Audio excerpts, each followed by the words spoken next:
पाप के रास्ते पर चलकर लोग जल्दी अमीर क्यों बन जाते हैं? मित्रों, अक्सर कभी भी इस बात को सोचकर बड़ी हैरानी होती है कि भगवान उन लोगों को धन दौलत से क्यों बनाता है जो पाप के रास्ते पर चलकर धन कमाते हैं। ऐसे लोग दिन दोगुनी रात चौगुनी तरक्की करते चले जाते हैं। आखिर क्यों? क्यों भगवान पापियों को अधिक धन देता है? क्यों नहीं वे ईमानदार और सच्चाई के रास्ते पर चलने वालों को धन से समृद्ध रखते हैं, जबकि ऐसे लोग एक एक कौड़ी के लिए तरसते रहते हैं।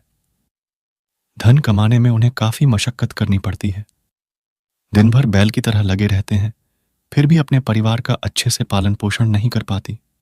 यही प्रश्न एक बार गरुड़ जी ने एक बूढ़े कौवा से किया था। मित्रों, हिमालय पर्वत के शिखर पर एक बार काक वसंत जी बैठे हुए थे। एक दिन उनके पास भगवान नारायण के वाहन गरुड़ जी आते हैं। उनके मन में ऐसे कई प्रश्न थे जिनका समाधान उन्हें कहीं नहीं मिला था। गरुड़ जी के प्रश्नों का उत्तर बताने को तो भगवान भी बता देती, पर गरुड़ जी को उनके प्रश्नों के उत्तर तो मिल जाती, पर उनके अंदर का जो अहंकार था वह नहीं जाता। इसीलिए भगवान ने उन्हें जानबूझकर काक वसंत जी के पास भेजा था, क्योंकि कहते हैं घर की मुर्गी दाल बराबर होती है। अगर कोई अपना अपने को उपदेश देता है तो उसका प्रभाव इतना नहीं पड़ता जितना कि बाहर वाले के समझाने से पड़ता है। गरुड़ जी चलकर काक भूषण जी के पास आते हैं और अपने मन में चल रही सारी शंकाओं को उनके सामने रखते हैं। दोनों के बीच ज्ञान चर्चाएं होने लगी। गरुड़ जी बोले, हे काक श्रेष्ठ, मेरी शंका का समाधान कीजिए।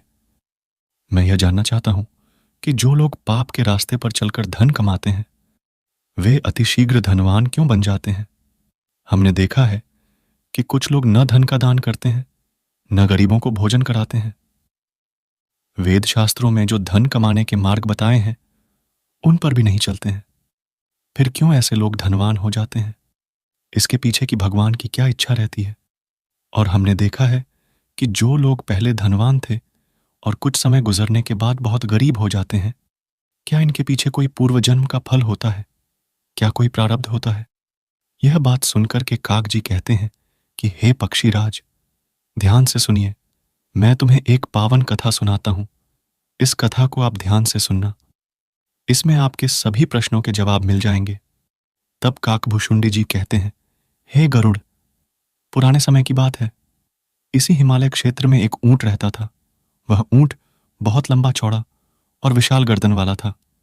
वह इतना अत्याचारी, इतना दुष्ट प्रवृत्ति का ऊंट था कि वह कभी किसी जीव की कोई मदद नहीं करता था।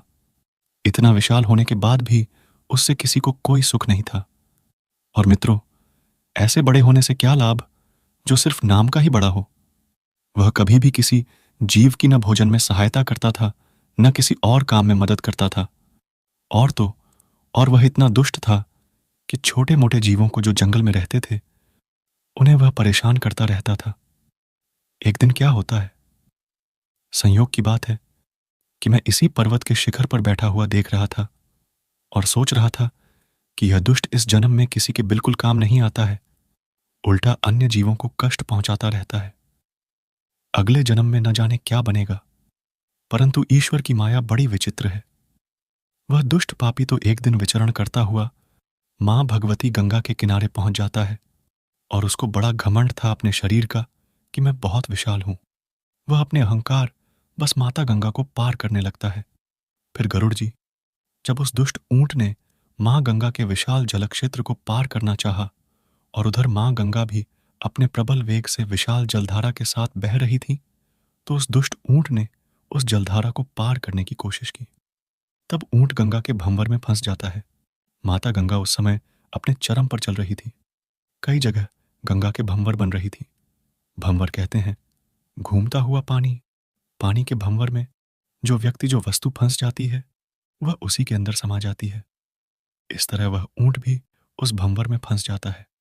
आखिरकार वह पानी में डूबने के बाद उसकी मृत्यु हो जाती है। उसी जलधारा में जब ऊंट मर जाता है, गंगा के जल में उसका शरीर विलीन हो जाता है। धीरे धीरे मां गंगा ने अपनी भूल में उसे दबा दिया। कुछ दिन के बाद उसका शरीर तो गलकर नष्ट हो गया, लेकिन उसकी जो अस्थियां थीं वे गंगा की गहराई में दबी रहती हैं। मित्रों, इधर ऊंट के मरने के बाद यमदूत उसकी आत्मा को ले जाते हैं। उसकी आत्मा को धर्मराज के सामने प्रस्तुत किया जाता है। पर्वत के शिखर पर काकभूषण जी गरुड़ को बताते हैं कि हे गरुड़ जी, इधर मैं मन में सोच रहा था कि यह ऊंट बड़ा ही दुष्ट था। अब देखो धर्मराज, इसे क्या बनाते हैं।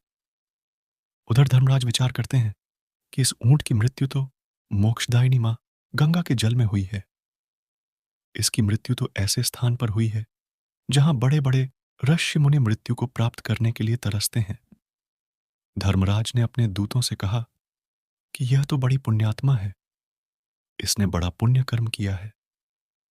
इसका शरीर तो माता गंगा की जलधारा में डूबा है, जहां बड़े बड़े ऋषि मुनि भी अपना शरीर नहीं छोड़ पाते।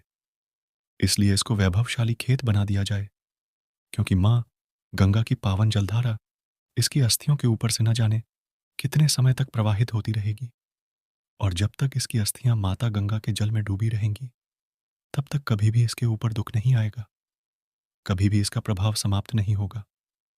यह सेठ तब तक ही पैसे वाला बनकर रहेगा, तब तक ही यह धनवान बना रहेगा। इस प्रकार मित्रों व ऊंट एक भोगवती नामक नगरी में लखा सेठ के नाम से जन्म लेता है। ऊंट का जन्म एक बहुत बड़े पैसे वाले सेठ के घर में हुआ था। धीरे धीरे वह बड़ा होने लगा। माता पिता बहुत पैसे वाले थे, तो उसने गरीबी को तो कभी देखा ही नहीं था। लेकिन पूर्व जन्म से उसकी प्रवृत्ति बड़ी दोस्त थी। दुष्टता पहले से ही उसके स्वभाव में थी। इधर गंगा में उसकी अस्थियां दबी होने के कारण धीरे धीरे वह इतना बड़ा पैसे वाला होता चला गया कि दूर दूर तक उसकी ख्याति फैल गई। जिस काम में हाथ लगाता था, उसी से उसे धन की प्राप्ति हो जाती थी। बड़ी बड़ी फैक्ट्री में बड़ी बड़ी कंपनी, बड़े बड़े उद्योग लगवा दी। रहने के लिए आलीशान बंगला बनवाया। सैकड़ों महंगी महंगी गाड़ियां थीं। हजारों नौकर चाकर उसके यहां काम करते थे। इतना सब कुछ होने के बाद भी उसका स्वभाव वैसा ही था जैसा कि उसका ऊंट शरीर में था। उसके पास कोई याचक या कोई दान लेने वाला आता था तो सेठ उसको दान नहीं देता था। कोई भी धार्मिक कार्य नहीं करता था और न कोई भी कार्य में भाग लेता था। उसके पिता पैसे वाले थे, इसलिए उसे बहुत अकूत धन संपत्ति सौगात में मिली थी, और फिर माता गंगा का पावन जल उसकी अस्थियों से प्रवाहित हो रहा था, इसलिए उसका वैभवशाली रहना स्वाभाविक था। एक दिन की बात है कि एक परम तपस्वी संत मन में विचार करने लगे कि मुझे भोगवती नगरी के सेठ लखा सेठ के पास चलना चाहिए। वह बहुत बड़ा पैसे वाला है, उसका नाम मैंने सुना है। अगर उसके यहां से मुझे कुछ धन मिल जाएगा तो मैं भगवान शंकर का मंदिर बनवा दूंगा। यह विचार करके तपस्वी चल देता है। उसी सेठ के पास उसकी नगरी में पहुंच जाता है। काक संत जी बोले, हे गरुड़ जी, चलते चलते जब तपस्वी संत लखा सेठ के पास पहुंचता है, सेठ के पास पहुंचकर तपस्वी ने कहा, सेठ जी, मैं भगवान शंकर का मंदिर निर्माण करवाना चाहता हूं। उसमें भगवान शंकर की प्रतिमाएं स्थापित करना चाहता हूं। इसके लिए मुझे कुछ धन की आवश्यकता है। आप समर्थ हैं, इसीलिए मुझे कुछ धन प्रदान करें। मैं याचक बनकर के आपसे मांगने आया हूं। तपस्वी की इन बातों को सुनकर सेठ बिगड़कर कहने लगा, तपस्वी, क्या मेरा जो धन है वह तुम जैसे भिखारियों के लिए है? मित्रों, उसका जो मूल स्वभाव था वह तो पहले से ही जन्म से दोस्त था। दूसरा शरीर धारण करने के बाद भी उसका मूल स्वभाव नहीं बदला। उसने उस संत को देखा तो उसको फटकारने लगा और कहने लगा, भगवान ने तुझे इतना पुष्ट शरीर दिया है, कमा नहीं सकता, जो यहां हाथ फैलाने आ गया। आप यदि कहीं कोई काम करोगे तो आप भी पैसे वाले हो जाओगे।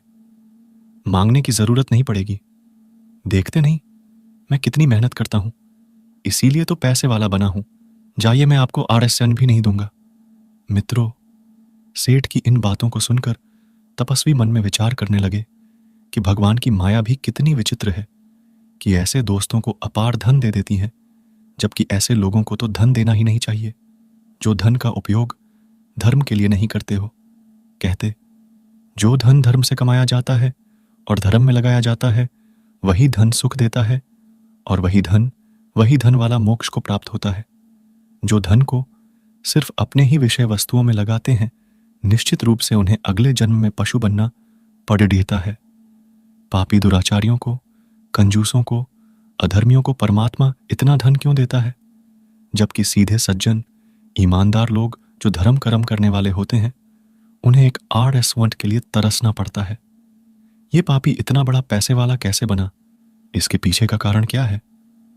ये तो दोस्त है, ये दान करना नहीं जानता, भूखे लोगों को भोजन कराना नहीं जानता, धर्म करना नहीं जानता, याचकों को दक्षिणा देना नहीं जानता।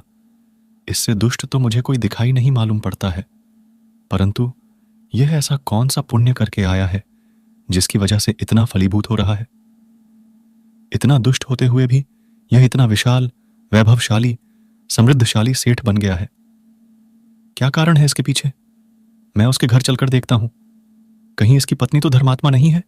मित्रों, यह विचार करके वह तपस्वी संत पूछता हुआ लखा सेठ के घर जाता है। सेठ बहुत पैसे वाला था, धन के मामले में चारों तरफ प्रसिद्ध था, इसलिए उसके घर को ढूंढने में कोई समस्या नहीं आई। वह तपस्वी उस सेठ के घर पहुंच जाता है और घर जाकर के दरवाजा खटखटाया और आवाज लगाई। तपस्वी की आवाज सुनकर सेठ की सेठानी अंदर से निकली और दरवाजे पर तपस्वी को खड़े हुए देखा तो पूछने लगी, कौन हो और यहां क्यों आए हो, और तुम लोग यहां क्यों आ जाते हो? क्या तुम्हें यही घर भिक्षा के लिए मिलता है? यह इतना बड़ा शहर है, कहीं और जाकर मांग लो। मेरा ही घर देख लिया है। सबने अपना माल समझकर मुंह उठाए चले आते हैं। मित्रों, ऋषि सोचने लगे कि बड़ा विचित्र ईश्वर का विधान है। ये तो दोनों पति पत्नी ऐसे ही हैं, यहां तो मुझे कुछ कहने की आवश्यकता ही नहीं पड़ी। उससे पहले ही उसकी पत्नी ने मुझे फटकार दिया। ऐसे लोगों के घर में माता लक्ष्मी कैसे बनी रहती है? इसके पीछे का कारण क्या है? मुझे अपने तपोबल से इसका रहस्य पता करना चाहिए। इन दोनों का कौन सा पुण्य फलीभूत हो रहा है? किस पुण्य के प्रताप से इन्हें इतना धन प्राप्त हो रहा है? माता लक्ष्मी की इन दोनों पर इतनी असीम अनुकंपा क्यों है? मित्रों, उस तपस्वी ने ध्यान लगाया और ध्यान लगा करके देखा कि इसका कौन सा ऐसा शुभ कार्य है जिसके कारण यह इतना पैसे वाला है। यह दुष्ट पापी है, परंतु फिर भी पैसे वाला है। क्यों? मित्र तपस्वी ने जब ध्यान लगाकर देखा तो उसे पता चला कि सेठ पूर्व जन्म में एक दुष्ट ऊंट था और उसका शरीर माता गंगा में पड़ा हुआ है। उसकी अस्थियों से माता गंगा का जल प्रवाहित हो रहा है। माता गंगा ने उस तपस्वी को बताया, पुत्र, जब तक इसकी अस्थियां मेरे जल में पड़ी रहेगी तब तक इस संसार की कोई भी शक्ति ऐसी नहीं है कि उसे कंगाल बना सके। इस पर माता लक्ष्मी की कृपा सदैव बरसती रहेगी। यह हमेशा पैसा वाला बना रहेगा, वैभवशाली रहेगा, क्योंकि मेरे जल में यह विशेषता है। यदि जीवित व्यक्ति अपनी कोई अस्थि दान करता है, विसर्जित करता है, तो वह इसी जन्म में उसका परिणाम भोग लेता है। उसके खजाने कभी खाली नहीं होते, चाहे वह कितना ही धन खर्च करता हो। और कोई मरे हुए की अस्थि विसर्जन करता है तो उसका मोक्ष हो जाता है। यही कारण है कि सेठ का पूर्व जन्म का शरीर मरकर मेरे इस जलधारा में दब गया है, परंतु उसकी अस्थियां आज तक भी नहीं गली हैं, क्योंकि उस होंठ का बहुत विशाल शरीर था, इसलिए इस जन्म में भी उस पुण्य को भोग रहा है। इसके पूर्व जन्म के पुण्य फलीभूत हो रहे हैं। मित्रों, तपस्वी सेठ के धनवान होने का रहस्य जान गया था। अब वह उसे सबक सिखाना चाहता था। तपस्वी ने मन में विचार किया, यदि मैंने सेठ को नहीं सुधारा, इस पापी को नहीं सुधारा, तो यह धन के मद में और भी पाप करता चला जाएगा। इसके धनवान होने से न जाने कितने लोग अपमानित होते रहेंगे, इसलिए मुझे इसे सुधारना चाहिए। मित्रों, अब तो वह तपस्वी वहां से माता गंगा के उस स्थान पर आता है, उस जलधारा में आता है जहां उसकी अस्थियां माता गंगा में पड़ी हुई थीं। तपस्वी ने गंगा के जल में प्रवेश करके उस ऊंट की अस्थियों को बाहर निकाल लिया और गंगा जी से 1 योजन दूर जाकर उन अस्थियों को फेंक दिया। मित्रों, इधर तपस्वी ने जैसे ही अस्थियों को गंगा से दूर किया तो देखिए अब क्या घटनाएं घटित होती हैं। खेत की एक विशाल फैक्ट्री जिसमें उद्योग था, उसमें आग लग गई और उसमें जो सामान था सब जलकर खाक हो गया। उसकी दूसरी फैक्ट्री किसी दूसरे शहर में थी, उसे चोरों ने लूट लिया और जो रहने का मकान था, उस मकान पर जो शहर का राजा था, उसने उसे अवैध संपत्ति बताकर उस सेठ से छीन लिया और चेतन सेठानी को उस मकान से निष्कासित कर दिया। सेठ की जितनी धन दौलत संपत्ति थी सब नष्ट हो गई। अब तो सेठ के पास कुछ नहीं बचा। सेठ बिल्कुल कंगाल हो चुका था। खाने के भी लाले पड़ गए। अब तो कटोरा लेकर खेत सड़कों पर भीख मांगने लगा। काक श्रेष्ठ कहते हैं, हे गरुड़ जी, जो लोग संसार में धनवान हैं और धनवान होकर भी कभी धर्म नहीं करते, न कभी दान करते हैं, न किसी की सहायता करते हैं, संत महात्माओं से नफरत करते हैं और अपने धन को सदैव अधर्म के कार्यों में लगाते रहते हैं, उस धन से हमेशा पाप कमाते रहते हैं, ऐसे ही धनवान होते हैं। जैसे लखा सेठ हुआ था, कहीं न कहीं पर उनके पूर्व जन्म का कोई कर्म फलित होता रहता है। मित्रों, धीरे धीरे समय निकला और सेठ बिल्कुल कंगाल होता चला गया। वह इतना मजबूर हो गया कि दोनों समय का भोजन भी नसीब नहीं हो पा रहा था। दर दर की ठोकरें खाता हुआ मजदूरी करने के लिए इधर उधर डोल रहा था, लेकिन उसे कोई मजदूरी भी नहीं मिल रही थी। हे गरुड़ जी, यही कारण है कि यदि कोई पापी व्यक्ति अपने प्रारब्ध के अनुसार पैसे वाला वैभवशाली बन भी जाता है और उसने इस जन्म में अत्याचार किया, उस संपत्ति का दुरुपयोग किया, तो वह निश्चित ही सेठ की तरह पतन को प्राप्त होता है। जैसे वैभवशाली उस सेठ का पतन हो गया, संपत्तिहीन हो गया और दर दर की ठोकरें खाता हुआ इधर उधर मारा मारा चलने लगा। पर कहते हैं कि संत बड़े कोमल हृदय होते हैं। वह तपस्वी संत एक दिन चल देते हैं और उसी सेठ के पास पहुंच जाते हैं जो दर दर की ठोकरें खाता हुआ इधर उधर काम खोज रहा था कि कोई मुझे छोटी मोटी नौकरी पर रख ले। उसे देख करके तपस्वी कहने लगे, अरे सेठ जी, आप तो लखा सेठ हैं जो भोगवती नगरी के प्रसिद्ध सेठ थे। क्या कारण हुआ कि आप इस तरीके से दर दर भटक रहे हैं? मित्रों, अब तो सेठ उन तपस्वी संत के चरणों में गिर जाता है। कहने लगा कि तपस्वी श्रेष्ठ, मैं नहीं जानता कि क्या कारण है। मैं बहुत पैसे वाला था, मेरा परिवार सुखी संपन्न था, पर अब मेरी यह दुर्गत हो गई है। मित्रों, इसे ही समय का प्रभाव कहते हैं, जो राजा से रंक बना देती है। वह सेठ क्षमा याचना करता हुआ पूछ रहा था कि मेरे साथ यह सब कैसे हुआ?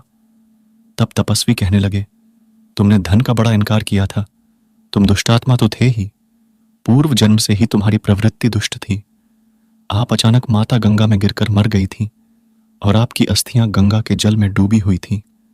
उसके पुण्य से आप पैसे वाले हुए हो, परंतु आपने उन पैसों का दुरुपयोग किया है, उस संपत्ति का दुरुपयोग किया है, इसलिए आपकी यह दुर्गति हुई है। आपने उस धन को धर्म में नहीं लगाया। आप बताइए, आपने कभी जीवन में किसी तीर्थ यात्रा या किसी भूखे को भोजन कराया है? सेठ कहने लगा, नहीं प्रभु, मैंने ऐसा कुछ नहीं किया, किसी को दान नहीं दिया। सेठ जी गिड़गिड़ाकर उस तपस्वी के चरणों में गिर जाते हैं और कहने लगे कि प्रभु, संत तो बड़े कोमल स्वभाव के होते हैं, हे भगवान, आप मेरी रक्षा करें। तब तपस्वी कहने लगे कि ध्यान से सुनील, आपको पूर्व जैसा वैभवशाली बना दूंगा, परंतु आपकी जो कमाई होगी, आप जो धन अर्जित करेंगे, उसका कुछ भाग गरीबों में वितरित करना पड़ेगा। गरीबों की बेटियों के विवाह में दान करना होगा, कुएं, तालाब, पोखर बनवाने होंगे, धार्मिक कार्य संपन्न कराने पड़ेंगे, मंदिरों का निर्माण कराना होगा, तो आप धन से वैभवशाली बन सकते हो। तुम्हें खूब दान पुण्य करना होगा। कोई भी संत आपके दरवाजे से लौटकर खाली हाथ नहीं जाना चाहिए। दर्शक बंधु, यही जीवन का परम सत्य है। किसी को यदि हम अपने दरवाजे से निराश लौटाते हैं तो उसका महापाप लगता है और वह हमारे धन के एक बड़े 10वें भाग का हरण कर लेता है। पूर्व जन्म के शुभ कर्म के कारण पापी भी वैभवशाली हो जाते हैं और इसीलिए वह धर्म को और ईश्वर को भूल जाते हैं। मित्रों, तपस्वी के कहने से वह सेठ हर बात के लिए राजी हो जाता है, जिससे कि हर एक शर्त मान लेता है। उसके बाद वह संत उस ऊंट की अस्थियों को जो उसने दूर ले जाकर फेंक दी थी, उन्हें फिर से लाकर मां गंगा के पावन जल में प्रवाहित कर देता है।